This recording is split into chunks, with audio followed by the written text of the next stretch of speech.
The topic is recursion. So আমরা রিকারশনের একদম basic simple আইডিয়াটা বোঝার চেষ্টা করি। লেটস অ্যাজিউম আমরা আহ, একটা বাস কাউন্টারে আছি, বা লেটস অ্যাজিউম আমাদের ব্র্যাকের পাশে যে আম, হাতিরঝিল আছে, হাতিরঝিলের ওইখানে ওয়াটার ট্যাক্সি করে আমরা চাইলে রামপুরা থেকে এফডিসি পর্যন্ত যেতে পারি।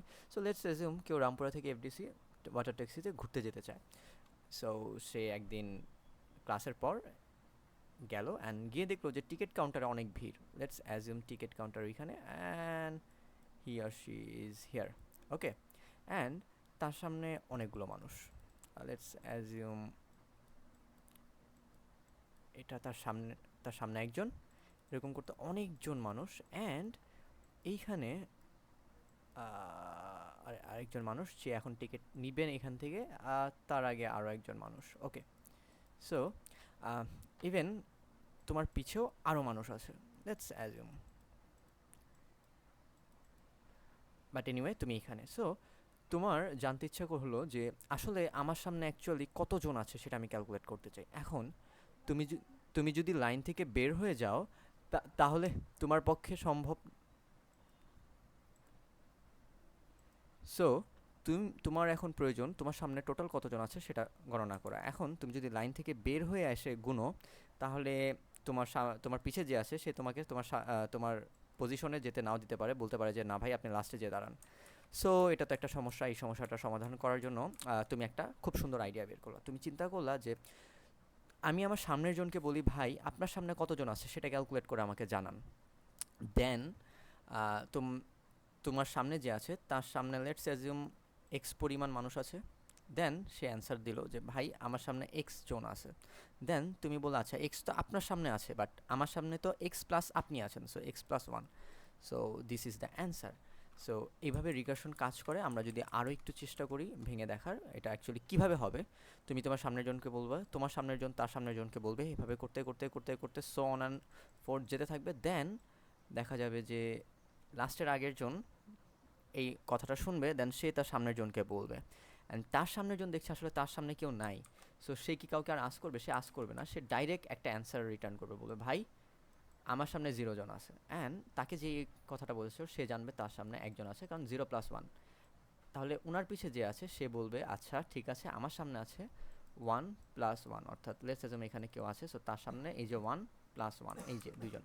সো এইভাবে অ্যান্সার ফেরত যেতে যেতে যেতে যেতে যেতে একটা টাইমে তোমার কাছে যাবে, তুমি সেটার সাথে 1 অ্যাড করে বলতে পারবা হ্যাঁ আমার সামনে অ্যাকচুয়ালি কতজন আছে। এনিওয়ে, সো এই ছিল রিকার্শনের বেসিক। সো রিকার্শনের আসলে দুটা জিনিস থাকবে, এক বেস কেস বা টার্মিনেটিং কেস, যেই কন্ডিশনে তোমার সামনে আর সেম প্রসিডিউরটা অ্যাপ্লাই হবে না। যেমন এই লোক যখন জানতে পারে যে তার সামনে কতজন এটা কাউন্ট করতে বলা হয়েছে, সে কিন্তু আর সামনে কাউকে আস করেনি। তার মানে যদি তোমার সামনে কেউ না থাকে, অ্যাকচুয়ালি তোমার সামনে কাউন্টার থাকে, তার মানে তুমি আর সামনে কাউকে আস করবে না, তুমি ডাইরেক্ট অ্যান্সার রিটার্ন করে দিবা। সো এটা আমাদের এই ক্ষেত্রে বেস কেস। আর বাকি সব কেস রিকার্সিভ কেস, উনি ছাড়া বাকি সবাই আমাদের জন্য রিকার্সিভ কেস। ওকে, সো আমরা যদি একটা প্রোগ্রাম চিন্তা করি যে আমি 5 দিব and recursively you have to print 5 4 3 2 1, 1 পর্যন্ত তোমাকে প্রিন্ট করতে হবে। সো স্টার্টিংটা 5 হতে পারে, 6 হতে পারে, 10 হতে পারে, লেটস অ্যাজিউম এন, যে কোনো একটা সংখ্যা, বাট এন্ডিং কন্ডিশনটা কিন্তু আমাদের জানা আছে 1। সো আমি যদি একটা ফাংশন এইভাবে ডিজাইন করি যে লেটস অ্যাজিউম যদি সংখ্যাটা 1 হয়, যদি আমার সংখ্যা নাম নাম ইকুয়াল ইকুয়াল 1 হয়, ইন দ্যাট কেস আমি বলবো যে আচ্ছা 1 প্রিন্ট করো, প্রিন্ট করার পর রিটার্ন করে ফেলো, return no need to go further. Okay, return করে আসো। আর এলস যদি 1 না হয়, অর্থাৎ এই কেসটুকুকে আমি কনসিডার করছি, ইন দ্যাট কেস আমার কাজ কি হওয়া উচিত? আমার কাজ হওয়া উচিত যে ঠিক আছে যেই সংখ্যাটা আছে সেই সংখ্যাটা প্রিন্ট করো। প্রিন্ট করার পর সেটাকে দেন রিকার্সিভ ফাংশনে লেটস অ্যাজিউম আমার নামের ভ্যালু 5, সো 1 নয়, সো 5-এর ক্ষেত্রে আমার কন্ডিশনটা থাকবে ওকে। সো প্রিন্ট করো SOP, নামকে প্রিন্ট করে দাও, প্রিন্ট করে সেম ফাংশনে আবার পাস করো নাম -1, অর্থাৎ যদি তোমার 5 হয়, 5 অলরেডি প্রিন্ট হয়ে গেছে, দেন সেম ফাংশনে পাস করা হচ্ছে 5 - 1 অর্থাৎ 4, দেন 4কে আবার প্রিন্ট করা হবে, দেন 3, দেন 2, এভাবে করে 1 অ্যান্ড 1-এ তোমার বেস কন্ডিশন দেওয়া থাকবে যে no need to go further, then we can exit. So আমরা এটা কোড করি, দেন আমরা এটা ট্রেসও করব। So I say fun 5, okay. So আমি ফাংশনটা লিখি static void fun int n, okay.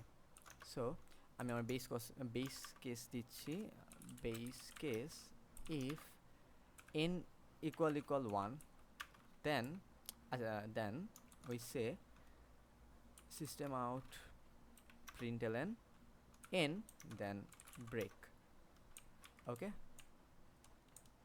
So break, fine, and sorry, not break, we will be using return, হ্যাঁ।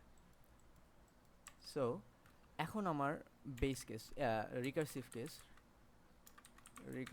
কেস ইন কেস অফ যদি এই কন্ডিশন স্যাটিসফাই না হয়, এনের ভ্যালু যদি 1 না হয়, anything greater than anything n হয়, সো সেটা আমি চেক করছি। দেন আমি বলবো সিস্টেম আউট প্রিন্টলন, জাস্ট এনকে প্রিন্ট করে দেই, অ্যান্ড দেন সেম ফাংশনে আমরা পাস করতেছি n মাইনাস ওয়ান, ওকে।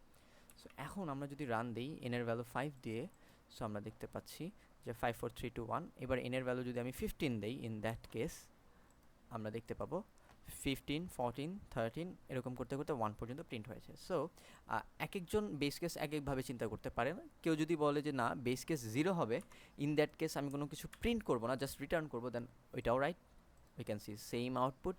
সো ডিফারেন্ট পার্সন ডিফারেন্টলি চিন্তা করতে পারে, বাট আমরা এখন এই কোডটা ট্রেস করব for f is equal to 5, okay. So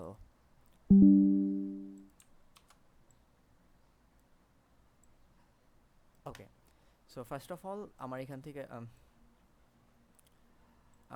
থেকে for F is equal to, আমি ফান পুরাটা না লিখে এফ লিখছি। So F is equal to 5 এর জন্য কল করা হয়েছে, ফার্স্টে এফ ইজ ইকাল টু 5 এর জন্য কল করা হয়েছে, ওকে। সো বেস কেস স্যাটিসফাই করে না, সো রিকার্সিভ কেস আসবে। রিকার্সিভ কেস কি বলছে, যেই ভ্যালু আছে সেই ভ্যালুটা প্রিন্ট করে দাও, ওকে। সো আমি আউটপুটের জন্য এই সাইডটা ইউজ করছি, আউটপুট। সো জাস্ট 5 প্রিন্ট হয়ে গেল। দেন কি বলছে, ফান অফ n-1, অর্থাৎ ও আবার কল করবে সেম ফাংশনকে n-1। এখন আমার n এর ভ্যালু যদি 5 হয়, সো n-1 হবে 4। সো 4 এর জন্য সেম কল, এগেইন বেসকে স্যাটিসফাই করছে না, সো এই লাইনটা এক্সিকিউট হবে, সো 4 প্রিন্ট হলো। দেন সেম 4-1 3 এর জন্য কল করা হলো। দেন এগেইন বেসকে স্যাটিসফাই হচ্ছে না, সো আমি 3 প্রিন্ট করব, রিকার্সিভ কেসে যাব, অ্যান্ড এফ অফ 2 এর জন্য কল করব।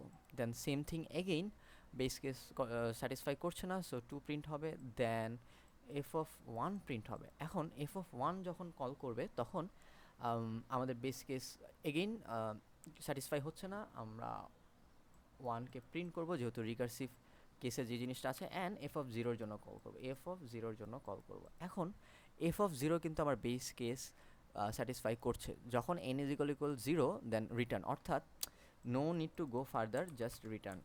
ইন কেস এখানে যদি রিটার্ন না থাকতো, দেন সেম কল এগেইন করতো for F equal to 0-1, so -1 এর জন্য কল করতো, বাট আমরা এখানে যেহেতু রিটার্ন স্টেটমেন্ট দিয়ে রেখেছি, অর্থাৎ এই ফাংশন থেকে রিটার্ন করে যাও, এই ফাংশন থেকে কি রিটার্ন করে যাও। আচ্ছা, সো এই ফাংশন থেকে রিটার্ন করে এই ফাংশনে আসবো। আমরা যদি একটু ঠান্ডা মাথায় চিন্তা করি, এই ফাংশনের কোন কলটুকুতে ছিলাম আমরা, এই কলটুকুতে ছিলাম, কারণ তখন ছিল n is equal to 1, and এইটুকু স্যাটিসফাই হচ্ছিল না, অ্যান্ড আমরা এই লাইনটা এক্সিকিউট করে দেন এই ফাংশন কলটা করেছে। এখন এই ফাংশন কল কিন্তু করা কমপ্লিট, এই যে এফ অফ 0 কমপ্লিট করে দেন আমি এফ অফ 1 আবার ফেরত এসেছি।